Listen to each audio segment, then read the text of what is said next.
Welcome back to the deep dive. Today, we are really digging into OpenAI's new toolkit, AgentKit. Now, if you've ever tried to build, a reliable multi-step AI agent, something that actually works in production, Oh, yeah. that process can just, it can fall apart pretty quickly. Weeks of YAML, config files, dependency tracking, it's a mess. It really is. People call it the orchestration tax. Yeah.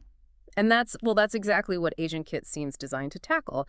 The core promise here is basically to cut down that weeks-long slog into maybe an afternoon project. That's the pitch. An afternoon project, wow. Yeah, and not just for prototyping. They're framing this as the shortest credible path to actually shipping a reliable, useful AI agent, getting it out the door. Okay, so that's our mission then. Yeah. To really pull out the essential knowledge on this system. What are the core pieces you need to get your head around to go from zero to a deployed, measured agent without getting totally lost in the complexity? Right. All right, let's unpack this. Where do we start? The foundation. Exactly. The foundation is key because OpenAI didn't just drop one tool here. It's more like a coordinated stack. It's built on these three core pillars that are designed to snap together pretty seamlessly for no-code building, yes, but also for confident, auditable deployment. Okay, give us the stack. What are the pillars? Okay, so first up, you've got the agent builder. Think of it as your visual logic canvas. It's the design space where you map out how the agent thinks. Got it. Visual builder. Second, there's ChatKit. That's the embeddable chat UI, production ready to drop into your app. The front end piece. Exactly. And third, and honestly, this might be the most crucial bit for anyone building seriously, is Evals. That's the reality check, the measurement tool, the engine that drives iteration. Okay. So the mental model is pretty clear. Design visually with the builder, embed quickly with ChatKit, and then measure rigorously with Evals. Design, embed, measure. I like that loop. Okay. Let's dive into section 1 then, the agent builder. You called it a visual logic canvas, but I saw it described as a whiteboard that runs. I kind of like that. Yeah, me too. It suggests it's not just drawing diagrams, it's actually executing the workflow. That's a really accurate way to put it. The core idea is you're ditching all that complex boilerplate code. You're not fighting with config files for every single step anymore. Instead, you literally drag nodes onto this canvas, connect them with arrows, pick your AI models, attach tools like external APIs or file search, and wire in those crucial guardrails. The system itself handles all the underlying execution, the orchestration. It just runs it. Okay, and what about the features that actually make that design process easier, less painful? I saw notes about preview mode and versioning. How do they help? Oh, they're huge. The preview mode is vital because agents, they can be unpredictable, non-deterministic. You tweak one instruction slightly and maybe the whole flow just breaks downstream. Right. So with the agent builder, you can watch runs step by step in this preview. You see the exact input, exactly when a tool was called, what came out, the token usage, the latency, all in real time. That immediate feedback loop just slashes debugging time. It's huge. And versioning. In this world where AI models and APIs are changing constantly, what makes their versioning feel production ready? It gives you proper release management. So every time you feel good about a workflow, you hit publish. That creates a permanent version snapshot, like a tagged release in code. Right. This means you can deploy that specific version ID to production. If something goes wrong, you can roll back instantly to the previous stable version. And you can keep tweaking the next version without ever touching or risking what's currently live. It cleanly separates your experiments from your production deployments. That separation sounds critical. Okay, let's make this concrete. The source is walked through building a Docs assistant. How would the nodes work there? Yeah, good example. It starts pretty simply. You have the start node that's just where the user's input comes in. Then you'd probably drag in the main agent node right away. This is where you give it its core job. For a Docs assistant, the instruction might be something like, answer concisely and make sure you cite the file snippets you used from the search results. Right, so it knows its purpose. Exactly. Then you attach a file search tool node to that agent node. That gives it the actual context, grounds it in the content of your uploaded PDFs or documents. Okay, makes sense. Now, you mentioned guardrails earlier. It's a term everyone throws around, but how does AgentKit make them, practical and placement specific? Right, and this is where that visual flow really pays off, because where you put the node matters a lot. You drop in a guardrails node. This node might bundle checks like PII, masking, filtering out personal info. Super important. PII is personally identifiable information, stuff you definitely don't want logged or leaked. Absolutely. So you might have PII masking, maybe jailbreak detection in there. And crucially, you connect this guardrail node before the main agent node. Ah, okay, before the thinking part. Precisely. So Yeah. every single input, no matter how complex the logic gets later on with branching and stuff, it gets filtered consistently for safety and compliance before it even hits the main reasoning model. So safety becomes an input filter, not something you try to clean up afterward. Exactly. It's much more robust that way. Okay, that handles a simple path, but where visual builders often kind of fall down is control flow. Branching logic. How does AgentKit handle more complex scenarios efficiently? Yeah, that's where the IELTS node comes in. And honestly, this is where AgentKit can start saving you serious money on token costs. You use this node to route the user's request based on its nature or complexity. So, for example, you could have a step that classifies the intent. Is this a short, simple question? Or is it a really long, potentially expensive request like, hey, summarize this entire 50-page PDF for me? Okay, so why route it differently? What's the Yeah. benefit? Cost and performance optimization. The simple Hilton. It goes down the if path, maybe to a smaller, faster, cheaper language model, like a GPT 3.5 Turbo or something similar. Right. The long summarization request, that goes down the else's path. And you route it to a dedicated summarizer sub-agent. Maybe that one uses a heavier, more capable, but Yeah. more expensive model, like a GPT-4 variant that's better at long context. Ah, I see. So you use the expensive tools only when you really need them. Exactly. And this branching logic is visual, it's right there on the canvas, easy to understand, and importantly, it's all versioned along with everything else. So you have full control over how you're spending your resources. That makes managing complexity and cost much more tangible. Okay, so we've designed our agent on the canvas. Now we shift gears from design to shipping. How fast can we get this thing live? Into a functional chat interface. This is where you said it gets really interesting. Yeah, it's designed to be almost instantaneous using ChatKit. ChatKit is that production-ready front-end piece we mentioned. It basically handles all the tricky plumbing you'd otherwise have to build yourself in React or Vue or whatever, just to get a decent, reliable chat box working. Okay, can you elaborate on that tricky plumbing? Like, what specific headaches does it solve for developers? Think about the core user experience of chat. ChatKit handles streaming responses, that's the text appearing word by word, right? Makes it feel instant instead of waiting 5 seconds for a big block. Yeah, that's crucial. It manages thread state, keeping track of the conversation history. It handles file uploads securely. It deals with rendering interactive widgets within the chat. Honestly, if you've ever tried to build a really solid chat UI from scratch that supports uploads and streaming reliably, it's a surprisingly big lift. ChatKit aims to make that trivial. And the actual deployment process, it looked really simple in the docs. Minimal state needed. Exactly. From your backend code, you basically just make one API call to create a ChatKit session. You pass it the workflow ID you publish from the agent builder. The specific version ID. Right, the specific version ID. OpenAI returns a client secret. You pass that secret securely to your front end. Then, in your web app, you just mount the ChatKit widget using their library. That's pretty much it. Wow. You get a fully working, secure chat surface talking directly to your versioned agent with very little custom code overhead on your side. Okay, a core theme in the source docs was trust, building user trust. How does ChatKit help with that, especially the auditability aspect? Yeah, that's handled really nicely by the ability to render what they call source widget. So for that Docs Assistant example, you can easily configure ChatKit to show citations like the specific file names and even the exact text snippets from the documents right underneath each answer the agent gives. So the user sees why the AI said what it said. Precisely. And users are way more likely to trust an AI answer if they can immediately see and, audit the source material it used. It builds confidence. Okay, makes sense. So we've designed the agent in the builder, we've deployed the chat interface with ChatKit, but the job's not done right. The real test, as you said, is that third pillar, Evals. We need to know if we didn't just ship a fancy hallucination machine. This is the reality check part. That's exactly right. Evals is the step you just can't skip if you're building for production, not just playing around. Agents can be, finicky. They might seem great in your own little demo, right? But then they completely fall apart when they hit real-world, messy, unexpected user inputs. Been there. Yeah. So Evals gives you the tools for managing data sets, for doing automated prompt optimization, and critically, this feature called trace grading. Okay, trace grading. Now, you mentioned earlier an interesting insight. The feedback loop from Evals matters more than prompt elegance. That kind of goes against the grain of early prompt engineering focus, doesn't it? It does, a bit. But think about it. The most perfectly crafted, elegant prompt in the world. It can't fix underlying operational issues. Like, what if your file search tool consistently times out? Or what if your if-else logic branch is just wrong half the time? Or maybe it's pulling irrelevant context chunks. A better prompt won't fix those structural Right. problems. The prompt isn't the whole system. Exactly.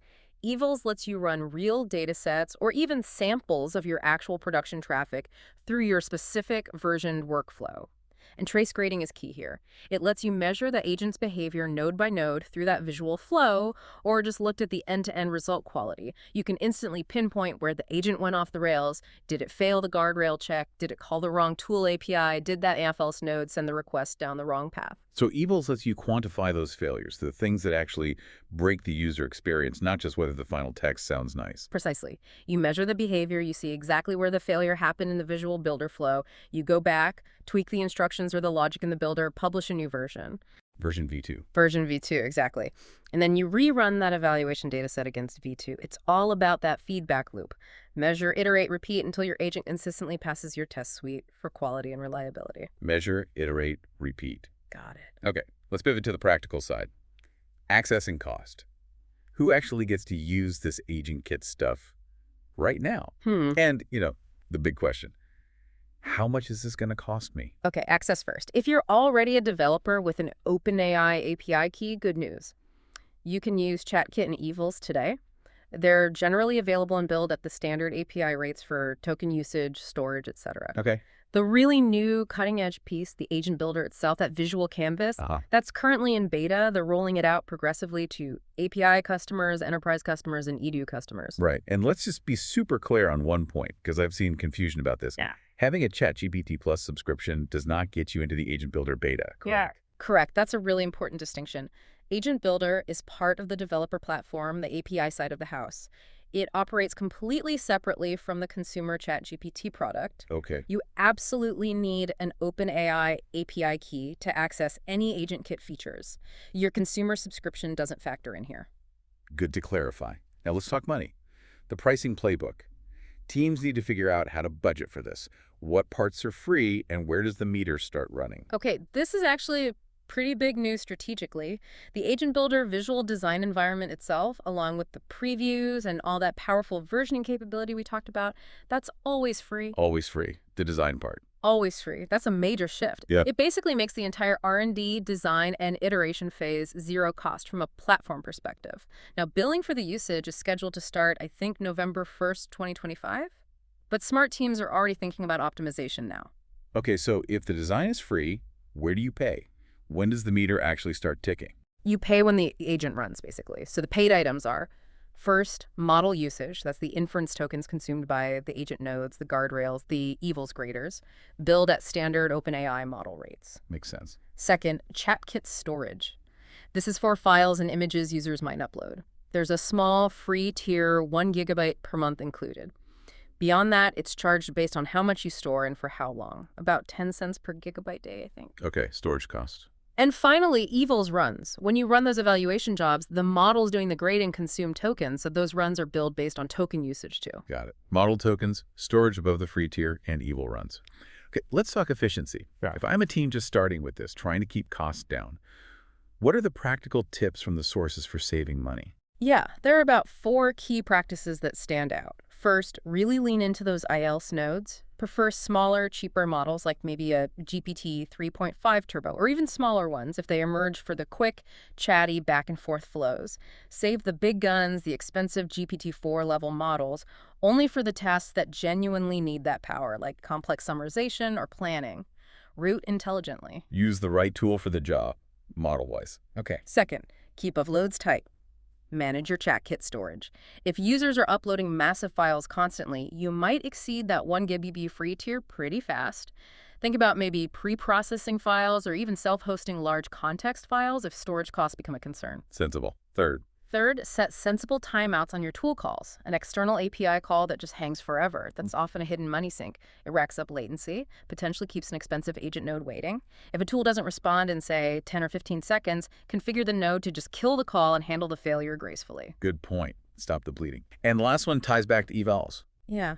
Treat your Evals runs like a critical test suite, not like a constant real-time debugging tool you run on every single change.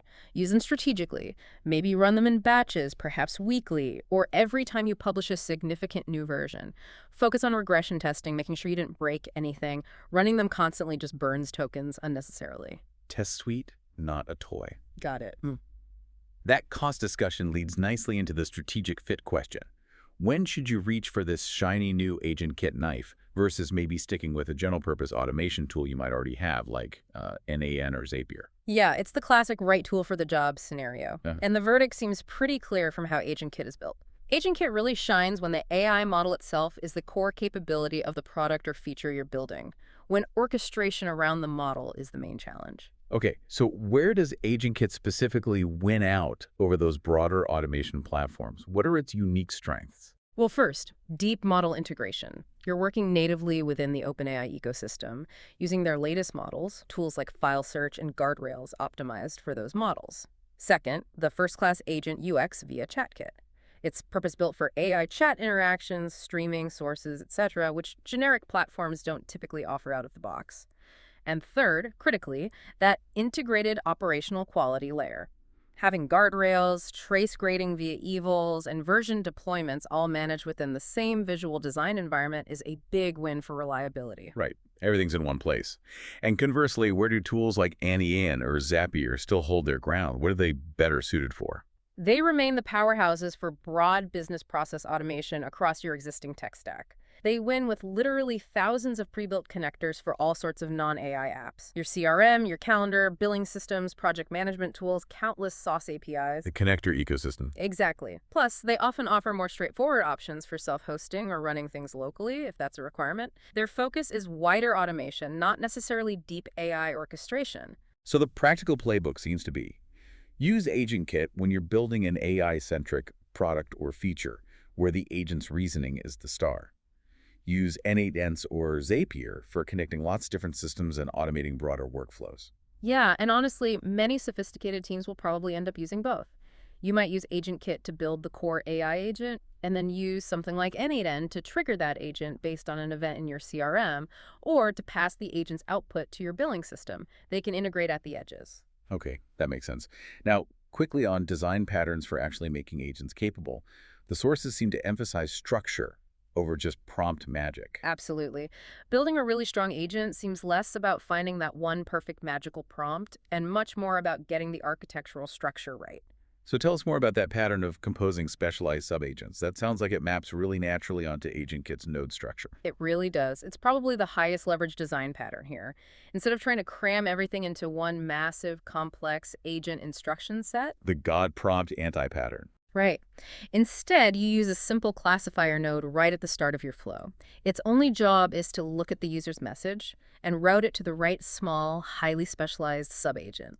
Maybe you have a dedicated retrieval agent that's great at finding information, a separate summarizer agent, maybe a planner agent that breaks down complex tasks. Each subagent is just one node or a small group of nodes doing one focused job really well. And the benefit. They're much easier to build, much easier to test and version independently, and way easier to debug using Evals because you know exactly which small component failed. Modularity wins. Got it. And we have to hit guardrails placement one last time. Why is upstream so important? Guardrails upstream. Filter those inputs once, right at the top, using that guardrails node before any complex branching happens. Why? Because that single structural decision ensures that your PII masking, your jailbreak detection, whatever safety filters you have, they benefit every single possible path your workflow might take later on. You solve it once, up front, saves effort, reduces risk significantly. Yes. Okay, simple but powerful. Finally, there's always skepticism with new platforms, especially visual ones. The is it really no-code question. What's the straight answer for AgentKit? The straight answer is yes, you absolutely can build a genuinely useful production-ready agent without writing a single line of code. The visual UI handles the core orchestration logic, the tool integration, the ChatKit deployment plumbing. But the system is also designed to grow with your ambition.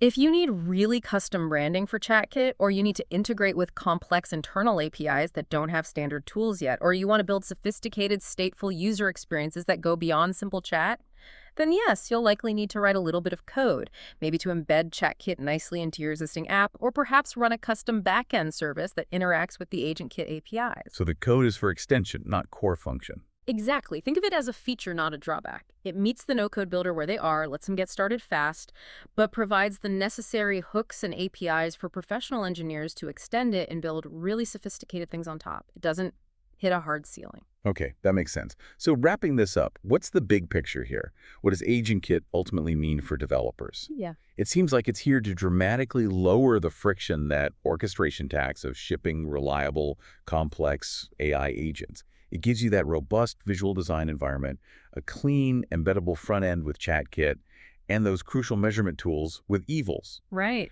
It feels opinionated where it needs to be pushing good practices like upstream guardrails and versioning, but flexible enough where it counts, allowing those code-level extensions for custom needs. I think that's a great summary.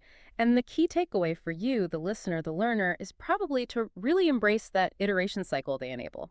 Don't aim for perfection on day one. The strength of your agent experience, its reliability, its usefulness, it's going to come from building the smallest useful thing you can imagine first, publishing that V1 quickly, getting it in front of real users via ChatKit, and then iterating fast based on the objective signals you get back from Evals. Build small, ship, measure, repeat. Exactly. The faster you can turn that crank, the better and more reliable your agent will become. That's a perfect call to action. Build, measure, learn.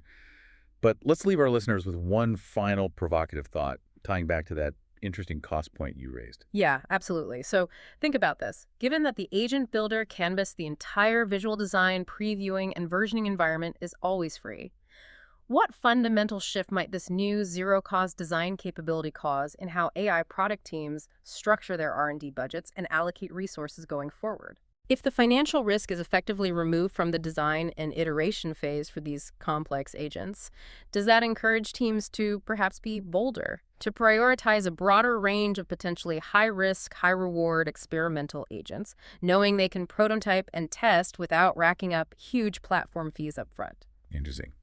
Lowering the cost of experimentation could change R&D strategy. It's definitely something to consider as you start exploring the platform and thinking about what you might build. Absolutely. Food for thought. Go build. Go measure. Oh. Thanks for diving deep with us today.